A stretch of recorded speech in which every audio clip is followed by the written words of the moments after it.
time using Zoom, so I'll try to figure out how to navigate these menus here on the fly. Yep. So down on the bottom should be a little green button that says share screen. Yeah, I got Should it. Here pop we up. go. All right, you got it. I There you got go. It's working. Which screen are you guys seeing? Are you guys seeing my slideshow or my presentation mode? You see your presentation mode. Okay. Let's see here. How the heck do I switch that?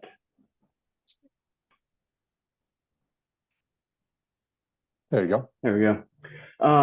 Yeah, so like Chris said, my name is John Gladys. I work for John Deere here down at the Fuquay Arena Turf Care Factory. So I work within our golf product marketing team as a system solution specialist. That's a really fancy title. I'm essentially a junior product manager. So I work a lot with our precision turf solutions. So everything from GPS precision sprayers to Operation Center Pro Golf and kind of connectivity as a whole. My other responsibilities include really anything else that's delegated down to me. So I'm pretty familiar with our entire product line. And then in regards to today's presentation, I spoke with Matt and he said, just kind of give him the lay of the land on maybe what's new in John Deere. So I'll just go over some of the new product that we have available here within the last year and a half, and then maybe some upcoming stuff as well. And I might just chat a little bit about some non-specific autonomy type topics as well, which is, as you all know, it's kind of a hot topic here in our industry. So I'll just go ahead and get started here. And we are going to start with our 6700A and 7700A E-Cut fairway mowers. And so these were released half of the way through last year. So we're calling them kind of, technically they're a 2024 release, but they're kind of a mid-year 2023. And so what these units are our hybrid quick adjust 7 fairway mowers. And so as you all probably know, John Deere got started with the hybrid technology back in the early 2000s with our 2500E triplexes. And then since then, we've been making steady advancements with that technology. In 2009, we actually came out with our first E-Cut fairway mowers, and those would have been on the quick adjust 5 fairway mowers. So if you think about a 7500 E-Cut or an 8000 E-Cut, and like I said, we've made steadily improvements on that since. So now with this release, this is kind of our first foray into the hybrid style quick adjust 7 reel units. And so the benefits of this technology is we're seeing decreased hydraulic leak potential in our fairways. So when we move from a hydraulic reel motor to an electric reel motor, we're saving approximately 150 leak points from that reel circuit system, which is obviously preventing a vast majority of those leaks in your fairways. What we're also seeing with this technology is we're actually able to operate at a lower engine RPM, which saves a good chunk of your fuel usage, as well as it's a little bit quieter for the operator as well, up to 3 decibels. So we can still maintain that same real RPM at a lower engine RPM with those electric motors. So a lot of people ask, why didn't you guys just put the electric motors right on the quick adjust 7 reels when they came out back in 2009? And the reason for that is that the motor technology just wasn't there. The smaller motors weren't actually able to keep up with the weight of those QA7 reels. And so we had to design a few new parts that could kind of handle that system, one of which was a 56 volt, 240 amp smart alternator that's going to provide power not only for mowing, but also verticutting and scalping applications as well. So if you think about where those heavier duty or those wider reels are used, it's oftentimes on your warm season turf where customers are often verticutting and scalping. So if we were going to come out with an E-Cut or a hybrid version of that hydraulic mower, we wanted to make sure that it could be used in similar applications or the same exact applications as the hydraulic one. So This new alternator provides plenty of power for really all of those same applications that a hydraulic mower would be used in. And then to also increase some of that verticutting performance, we implemented a feature that's enabled through our tech control called reverse mode, which is actually going to spin those reels backwards, or those verticutting blades backwards, which helps keep the cutting units really engaged with the turf and allows us to get a better verticutting performance up to 1/4 inch depth across those passes. And I've seen it in action, the reverse mode versus kind of having it in a standard mode. And it's actually kind of crazy how well it keeps those verticutting blades engaged with the turf. The other thing that we had to update was the actual reel motors themselves. So we went from that smaller, if you look at them side to side, from a QA5 reel motor to the QA7 reel motor. You'll see that the QA7 is just a tad bit bigger. What's going to be more noticeable is that the cooling fins on the outside of that motor are going to be a lot more robust. And what that does is it just dissipates more heat from that motor, and just makes it more less prone to any sort of heat damage. The other thing is you're going to see these gears on the inside of the motor. They're going to be a lot larger, more robust. They can handle higher stress loads. And then we also have a higher capacity drive belt within the internals of that motor as well. So with all of those factors combined in this reel motor, including the smart alternator, we can achieve very similar mowing capacities with the hydraulic unit. So the other two products, or two more products that came out last year within our portfolio here, were our 185 and 225 E-Cut electric walk greens mowers. So these are kind of John Deere Golf's first foray into a lithium ion battery electric vehicle. And so both of these, the 185 is going to be a 18-inch cutting unit. The 225 is going to be our 22-inch version. They're both going to have a single 58 volt, 3.56 kilowatt hour lithium ion battery. That is, well, we've written in all of our marketing materials that it's going to mow for approximately 50,000 square feet per charge. What I can tell you is if you were to take possession of one of these today, it's actually going to do much more than that.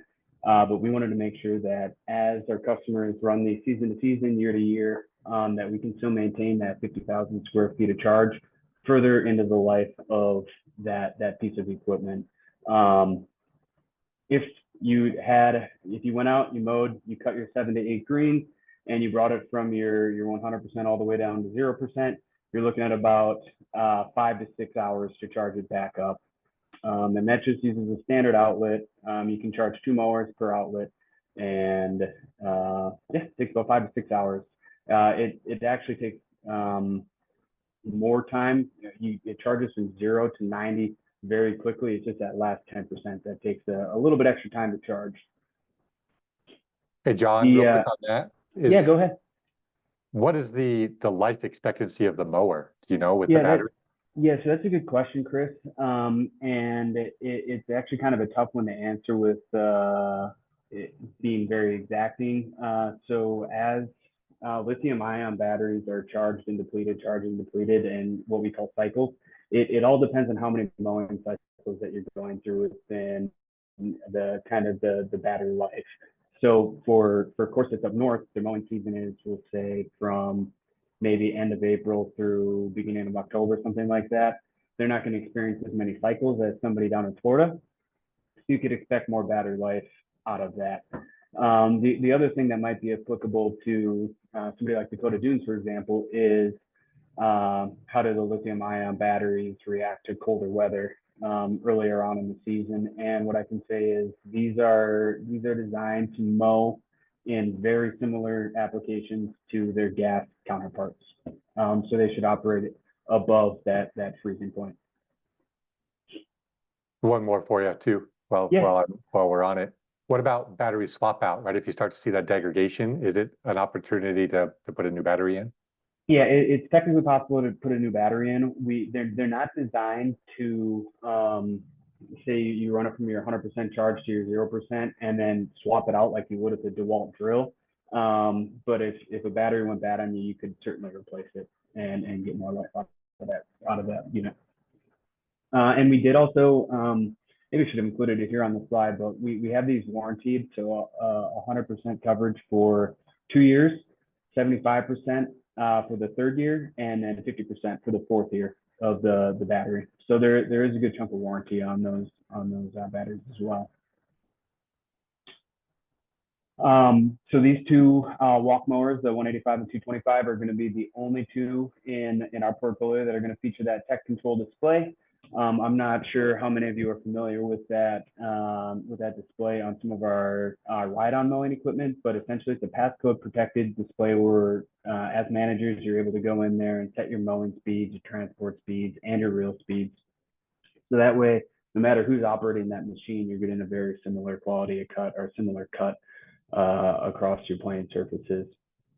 We also have a frequency of clip mode in there. So if there's a certain frequency of clip that you're trying to maintain as that machine is speeding up and down, that same frequency is going to be maintained. And the other interesting thing with these mowers is I find it very easy to train a new operator with them. You'll know with a gas walk greens mower, you push in your operator presence bail, you have your parking brake disengaged, you hit your clutch forward, and it's going to take off on you, right? It doesn't matter if the throttle's all the way back, if the throttle is all the way forward, you're going to be moving in some capacity. On these electric walks, we actually have a 0 mile an hour start. So if you have that speed control lever all the way in the rearward position, you have your operator presence bail engaged, and you push forward that clutch, it's actually going to stay still until you move that speed control lever forward.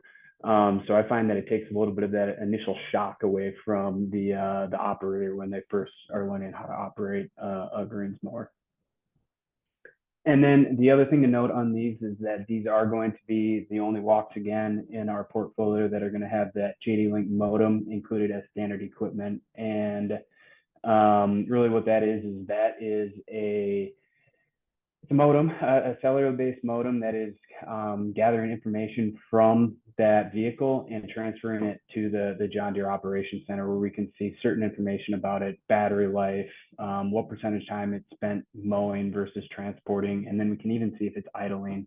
So if you as managers want to go back in and see what kind of performance your operators are getting out of those machines, it's certainly something that you'd be able to do through the John Deere Operations Center. We're also able to gather some diagnostic data from those machines as well. So any diagnostic trouble codes that would show up, you can go in, see what that code is. You can see the severity level that had been associated with it, and then also how many times that code has occurred over a filterable amount of time. So kind of a lot of cool tech that's on these machines that is really not only exclusive in our lineup, but also industry exclusive as well. And then just kind of expanding on the electric walk, this is kind of an update that has it was applied with our electric walks, but then we made the handlebar standard across all of the other ones as well. So our 220s, our 180s, and the SL lineup. And so what this is going to be is a adjustable handlebar where we have a tool-free height adjustment. There's going to be 10 different locations that spans 4 total inches that operators can just press down on a handle and either press that handlebar up and down to fit their comfort level. Realizing that across the world and then across certainly golf maintenance teams, you're going to have operators of all shapes and sizes. It's certainly beneficial to be able to kind of adjust that walk mower to fit their needs. In addition to that height adjustment, there is also going to be a fore and aft adjustment. So unfortunately, that one does require some tools. It's a fairly easy adjustment to make, but essentially we can put it in a fore position where it's going to feel a little bit more upright. It's going to shorten the machine. So when we get to the end of our walk mow path, it's going to feel maybe just a little bit easier to get that cutting unit up and off the turf and then get into your turn and set it back down. And then we have an aft position where it's laid back just a little bit more. And that's going to be kind of what would feel very similar to those of you who might be familiar with the John Deere walk greens mowers. That's kind of the traditional position, if you will. But yeah, overall, it's I think this is a nice feature just from coming from I learned on a John Deere walk mower, so I was kind of only familiar with running it the one height in that aft position, and then being able to go in there and put it, maybe raise it up a little bit for me, and then run it in the four position. It's a whole different experience, and I think it's nice to just have that adaptability and flexibility for our operators. Before I move on, does anybody have any questions on the electric walks or those updated handlebars? John, I think the handlebars are great, especially for guys like me that are 6'8", right? Yeah. It's great that my back won't hurt at the end of the day, or Kenda from HR is out there at I don't want to tell you how tall she is. She can adjust it down. So that's, but no, that's great. It's a cool feature. Something I think has been missing for a while. For sure. And if you're 6'8", quite honestly, you probably could add another 3 or 4 inches on it, and that might even make it more comfortable for you. Awesome. And so this slide here is really just a representation of kind of the question we get asked often after talking about our electric walk greens mowers, and that's what's next? What else in your guys' lineup is going to be electrified? And so if you guys were at the golf course industry show or the trade show last year, you would have saw that we had a concept triplex located in our booth. So you know that that's something that we're working on. It's in the process of development, but there's also going to be additional platforms that we're going to be exploring over time as well. I think that at some point, us as golf course workers, and you guys certainly on the course, you're going to see more and more equipment become electrified. I think that there's always going to be a place, however, for kind of your traditional gas engine or diesel engines. However, I think that electrified, it just seems to be, I mean, California implemented that law where everything kind of that under 25 horsepower range needs to either be electric or at this point diesel. So I think there's a future we're just going to see more and more of that. And as a company, John Deere, we're doing everything we can to just keep up with the technical advances, but then also understand that with those advances, there's going to be rules and regulations that we're going to need to adapt and evolve to as well.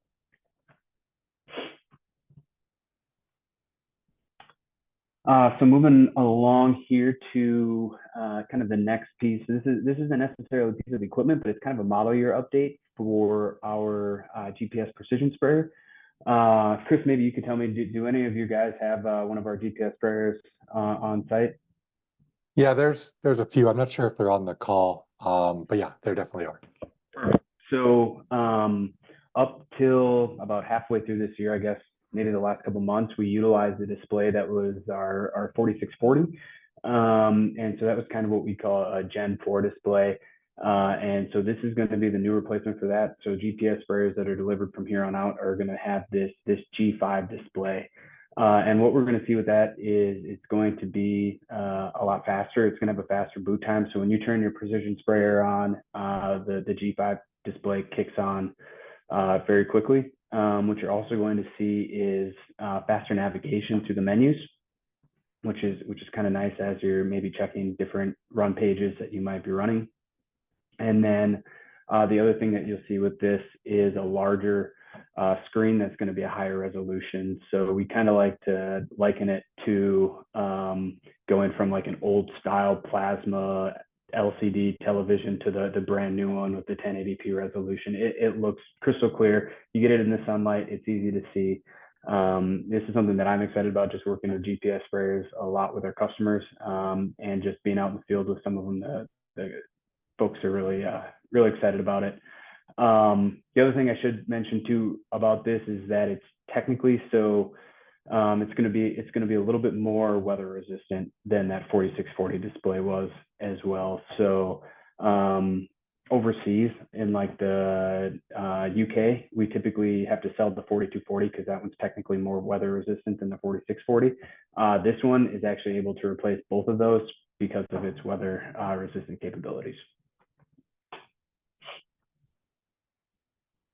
And then I'm going to actually, so I'm going to get into John Deere Operations Center Pro Golf. So this is kind of the one thing that I can show you guys that isn't a piece of equipment that I can just get in and kind of do a live look at it. So I'm just going to stop sharing here for a second, and we'll just zip on over to Pro Golf.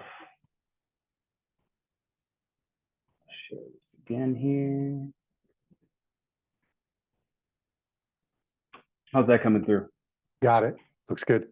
Beautiful. So this is going to be our golf course management solution. So for those of you that may have been familiar with OnLink, we have integrated all of the OnLink features from OnLink directly into the John Deere Operations Center. So our customers are going to have a kind of singular experience here with the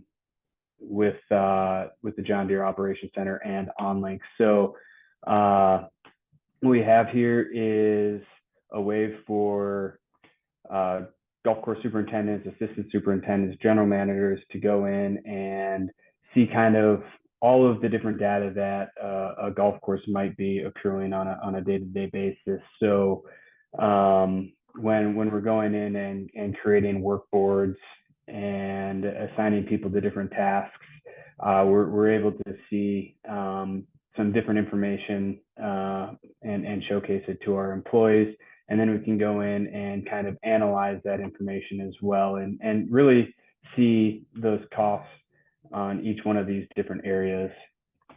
The nice thing about it is you used to have to go into two different locations if you wanted to kind of get all of the information from your golf course, OnLink and Operations Center. So now that we have it integrated into one solution, it's kind of going to be a one-stop shop for customers. So analyze your labor costs. You can see as you're going in and completing equipment reports and creating service tickets and assigning parts for those service tickets, you're going to be able to see data very similarly across your equipment portfolio. And there's other cool features in here as well. So if I went into fleet maintenance and I select a 50-hour service on a 7700A fairway mower, it's going to pull up a service ticket. And what we have here with our John Deere equipment is factory recommended services that are directly out of the operator's manual. So you scroll down and you can see for this 50-hour service, I need to lubricate the blade spindle, really just do a bunch of different lubricating. And then I can see any parts that would be associated with that service ticket as well. And what it's going to do is pull those parts out of my inventory. It's going to assign a cost to this service ticket. And if I even want, I can start a timer on it and calculate Brad Prayshaw's wage against that service ticket. So that way, when I hit save and hit complete, I can go in, look at that 7700A in my analyze and see an exact cost of how much my repair and maintenance is really costing me down to the equipment. Some of the other things that we have in here too that are kind of cool are direct links out to our parts catalog. So if you click on that 8000A, you're going to get shot over the John Deere parts catalog where you can purchase parts from your local dealership and yeah, really see who's been assigned equipment, who's operating it, how many hours are on it. And with the introduction of connected equipment as kind of standard on our connectivity as standard equipment on our ride-on mowers and our electric walk mower, those hours are going to automatically update within this. And we're also going to see, I don't think I have any connected equipment in this demo account here, but we can also see where that equipment is on a map and not only see where it is, but see where it's been for up to 2 years in the past. So there's kind of a lot of cool features that we can see here within the John Deere Operations Center Pro Golf, and it is something that I think we released it on May 1st of this year. You guys probably saw it if you're at the trade show last year. It was kind of the big push in our booth. I should mention that the Pro Golf part of it is going to be your labor and kind of your fleet maintenance. side of things, and there is a subscription fee that is associated with that. So if you have an interest in creating work boards and tracking labor and equipment costs as you're going through the different days and accruing those costs, you can do that. There's just going to be a subscription fee. If you just want to have those connected features where you can see your diagnostic trouble codes, see where that equipment is on the map, track your machine utilization data, all of that kind of information, that is actually included with the purchase of a John Deere machine. So you can actually access that information for free, as long as you have a piece of equipment that is connected and has one of those JD-Link modems on it. And that was a real kind of bird's eye view of the John Deere Operations Center Pro Golf. Myself and two others, we do a lot of personalized demos for golf courses. So if anybody on the call would like to see kind of a more in-depth version of Pro Golf, feel free to reach out to your dealers, and they know how to get a hold of me, Brad, and Randy, and we can certainly sit down and go through the platform. It takes about an hour to sit through the whole demo. So that is Pro Golf. Back here to this. Does anybody have any questions on Pro Golf actually before I move on? My only quick question usually comes up with these types of platforms that we do see. Are you able to add other manufacturers' equipment to it? They might not have the service yeah. records and everything, but you're able to do 100%. That. 100%. Okay. Yeah. So everything it's a brand agnostic platform. So if you have Toro equipment, Jacobson, steel chainsaws, you can add all of it to that. Just those John Deere features where I have those factory recommended services and then direct links out to the parts catalog, that's going to be specifically available to John Deere equipment. However, if your golf course superintendents or golf course equipment managers have their own kind of services that they like to set up for their Toro equipment or their steel chainsaws, we can input those as part of the onboarding process. So that way it'd be available for those pieces of equipment as well. Okay, great. Thank you. You bet. So the next thing that I'm going to get into here just a little bit is autonomy. Again, if you were at the trade show last year, you may have saw that we had a version of an autonomous mower in our booth. So I think it's something that is a hot topic within golf right now. But before we get into it, I guess the question is, what is autonomy? And that's the technique of making an apparatus, a process, or a system operate automatically. And really, like I said, it's a hot topic in golf. I think it's kind of a worldwide thing in multiple different industries. You see it in agriculture with tillage. A lot of times vineyards are using some sort of autonomous product to spray their grapevines and their apple trees. Mining, you see it with dump trucks. The auto industry, obviously everybody knows what Tesla's doing with their self-driving technology. And really, I think what everybody's trying to do is look for different ways to make their business or their industry more efficient or more cost effective, and maybe not free up labor, but figure out how can we reallocate the labor that we have in an agricultural setting or a golf course setting, and maybe do something outside of mowing. Can we do more detail work? Maybe fix up our bunkers a little bit better, whatever it is. So it's like I said, it's a hot topic worldwide. So with autonomy, there is kind of different levels that you're looking to achieve, and some of them have some of the lower levels have been around for really decades now. Really, what everybody's trying to achieve is that top level, that level 5 autonomy, which is your full automation. But if we start it down at the very bottom level, you'll see like a level 1 autonomy or automation is going to be one single function of that vehicle that's being controlled automatically. So an example of that is going to be cruise control in your car. It's probably something that all of us have used, and we use it on a day-to-day basis. if we move up the ladder there, we have partial automation, which is level 2, and maybe that's the ability to control both your steering and your acceleration dash deceleration at the same time without the driver really having to do that. And I think that we kind of use something like this in golf today with our GPS precision sprayer. It's got the auto track controller on it where you can snap onto your line.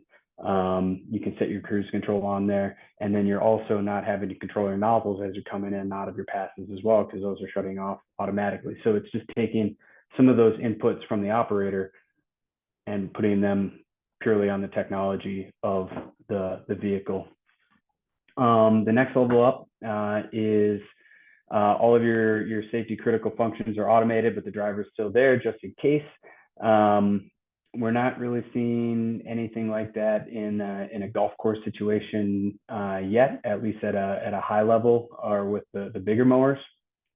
And then we have our level 4 automation, which is what we call high automation. And that is all those tasks are performed. So in our world, all the mowing tasks would be completed. We just have an operator in the seat that was there just in case something went awry. They could shut down the machine, keep it safe.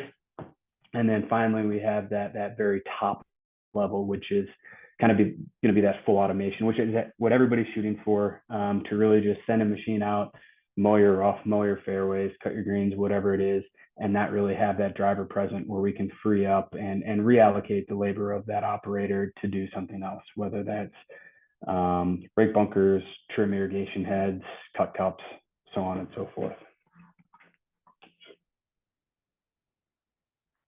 And so one of the things here that we wanted to highlight is, what does it really take to make a machine autonomous? So what are we thinking about at John Deere when we're thinking about making a golf course mower run without an operator? And I think first and foremost, it's going to be safety. That's going to be the number one priority. We need to be able to trust that in 100% of the situations that mower is going to experience or be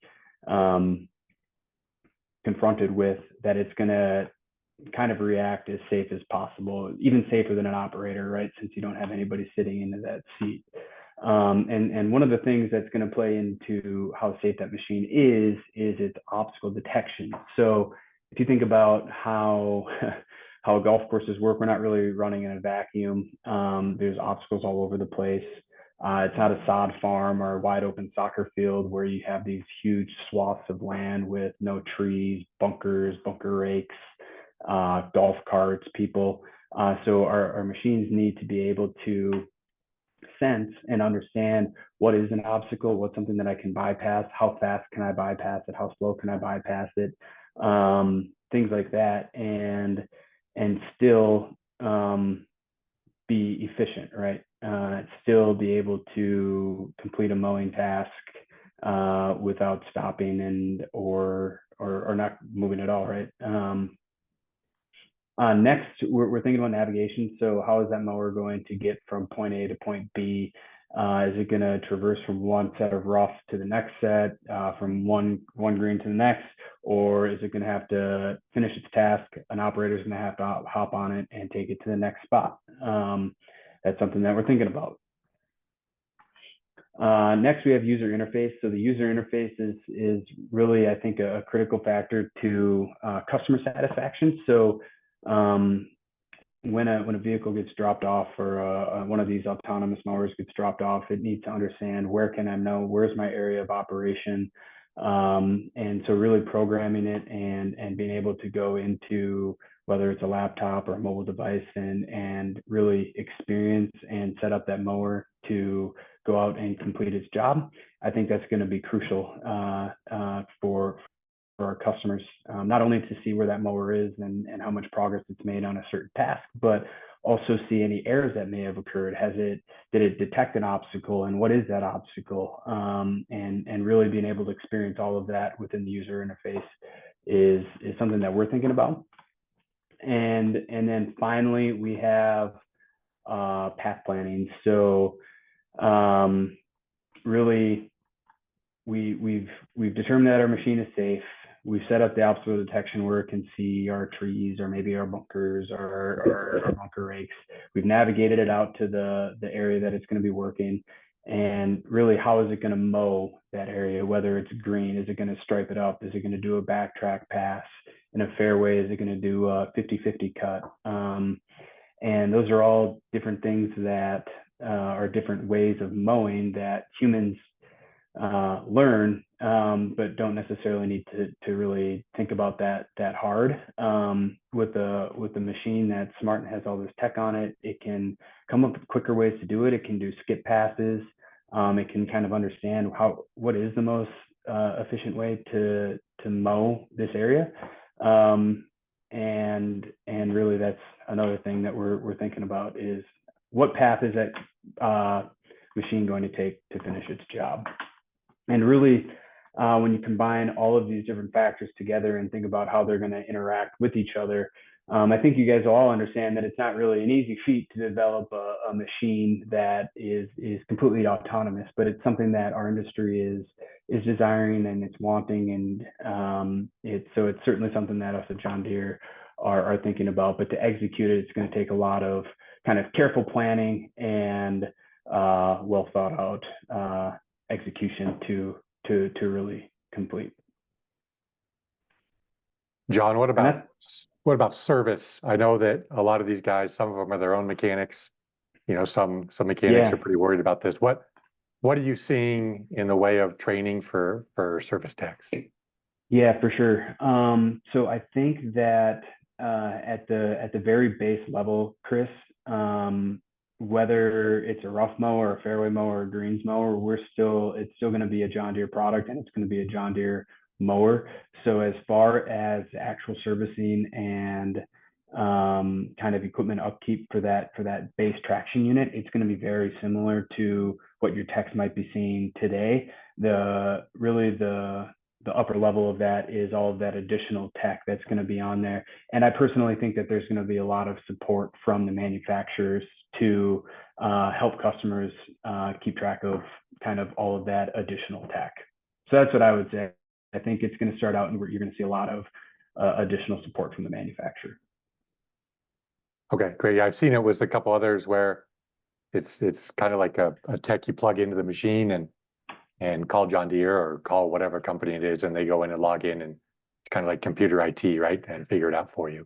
Yeah, and we can do a lot of that. I think that harkens back to that user interface point. There needs to be a lot of diagnostic capability, and there needs to be an easy way for golf course superintendents and equipment managers to understand that a problem has taken place, and then not only understand that a problem has taken place, but understand how to react to it and really determine if it's something that they can fix, or if it's easy as a phone call, or maybe somebody needs to come out on site. So I think it's just getting as much information for the customer, and then for us to be able to also see that information to determine what kind of response to any sort of support would be needed.